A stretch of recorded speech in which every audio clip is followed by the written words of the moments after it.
Everybody, and welcome to Red River Wilds. Today I am going to go over my top 7 lures for ice fishing in Lake Winnipeg, and let's get started with this. So number 1 is a very well-known lure up here, and that is the live target rattle baits. See here? They're very loud, so they can call fish in from incredible distances. They have an extraordinarily slow fall, and they shimmy as they go down. And that shimmying action and slow fall seals the deal if fish come in to inspect it. It does work highly effectively. So let's move on to number 2 here. This is a longtime favorite of ice fishermen everywhere, or at least in North America. The Northland Buckshot. Now you can kind of hear the rattles. They're not nearly as loud, but underwater they are making noise. These are very much a vertical spoon, so they drop, fall, that has a kick on the tail. Instead of minnow heads right now, I've tipped them with pieces of plastic grubs. But they're up and down, and that makes a lot of noise. A lot of them are in glow colors, actually, so, yep. So you've got that to use in the dim water, low light conditions. You can just add a bit of extra fish attracting capabilities. These are great on the Red River as well. So we're going to move on to number 3 now. This is the Jigging Rapala, and it is a fantastic lure for covering water under the ice because it darts as you jig it. You can also do a lot slower movements. You can, twitch your wrist a little bit and it'll actually roll. But that movement there displaces a lot of water and can just be a really effective bait when the rattle baits aren't working. So the Jigging Rapalas. A lot of people, one thing I'll note is a lot of people like to cut the nose hook off because that tends to get stuck on the bottom of the ice, which isn't a huge deal when you're talking about less than a foot, which we have right now. But when you get late season, you got 3 to 5 feet of ice out here. That can definitely be an issue.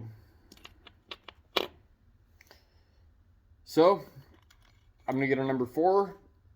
I really like these. I don't know what other people think of them, but this is a PK Predator. Vertical spoon. It's got a bit of a kick due to that shape there.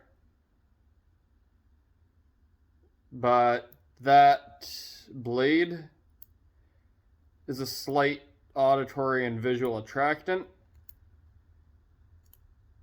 So that's a really good one. Tip with a piece of plastic or and some Procure or something like that for scent, and or you can use a minnow head, like the plastics, just because they last longer.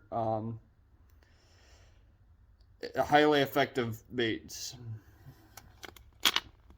So I'm gonna move on to another long-time favorite of open water and ice anglers. The Swedish Pimple. These are great. They got that little plastic bleeder blade on there. They just move. You can ever so gently work these. You can also get them pretty aggressive. And due to that shape, they have a slight flutter, which can really just call fishing when they want a bit more of a finesse approach. So then I'm going to move on to these Flutter Spoons. These are Pelican. They're made here in Winnipeg. These are absolutely fantastic. I would not try to use them anywhere with heavy current, but you can drop these, and what they do is that shape and that thin light metal allows it to dart under the ice, and these can take quite a bit of line out as they dart. And you can either work them along the bottom back towards your hull, or work them with relatively little line out. Say feed it to the bottom and work it, and it'll dart as you jig. And that can really seal the deal. Notice I like really bright colors. Anything that's perch based, anything that looks anything like an emerald china, or anything that's really bright.